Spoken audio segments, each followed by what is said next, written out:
ಸರ ಈ ವರ್ಷ ಮೆಕ್ಕೆಜೋಳ ಮುಂಗಾರಿ ಮಳೆ ಚಲೋ ಆಯ್ತು, ಹಾಕಿದ್ವಿ ಸಾಲ ಚಲೋ ಮಾಡಿ.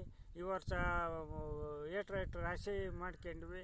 ಅದು ಮಾರ್ಕೆಟ್ನಾಗ ಬೆಲೆ ಇಲ್ಲ. ಈಗ 1900ಲಿಂದ 2100 ತನಕ ಕೇಳ್ತಾರೆ. ರೈತರು ಸಾಲ ಸೂಲ ಮಾಡಿ ಎಲ್ಲ ನಾವು ಬಾಳೆ ಹಾಳಾಗ್ಬಿಟ್ಟವು. ಹಿಂಗಾರಿ ಮಳೆ ಬಂದೂ ಮೆಕ್ಕೆಜೋಳ ನೀರಾಗಿ ಅರ್ಧ ಬೆಳೆ ತೆಗೆದ್ರೆ ಅರ್ಧ ಬೆಳೆ ನೀರಾಗ ಪಾಲಾಗಿ ಹಾಳಾಗಿ ಹೋಗೈತಿ. ಈಗ ಹಿಂದಿನ ವರ್ಷನೂ ಮಳೆ ಆಗಿ ಹಾಳಾಗಿವಿ. ಈ ವರ್ಷನೂ ಹಿಂಗಾರಿ ಮಳೆ ಆಗಿ ಹಾಳಾಗಿವಿ. ಈ ಸರ್ಕಾರ ಇವತ್ತು 4000ಲಿಂದ 5000 ರೂಪಾಯಿ ತನಕ ಬೆಂಬಲ ಬೆಲೆ ಕೊಡ್ಬೇಕಂದು ನಾವು 2 ತಿಂಗಳಿಂದ ಮನವಿ ಸಲ್ಲಿಸಿದ್ವಿ ಸರ್ಕಾರಕ್ಕೆ. ಈ ಸಲನೂ ಮೊನ್ನೆ ಒಂದು 2ನೇ ಬಾರಿ ಮನವಿ ಸಲ್ಲಿಸಿದ್ವಿ. ಇವತ್ತು ತಹಸೀಲ್ದಾರ್ ಮೂಲಕ ಮುಖ್ಯಮಂತ್ರಿಗೆ ಮನವಿ ಸಲ್ಲಿಸಿದ್ರೆ ಇವತ್ತಿನವರೆಗೆ ಆದ್ರೆ ಬೆಂಬಲ ಬೆಲೆ ಘೋಷಣೆ ಮಾಡಿಲ್ಲ.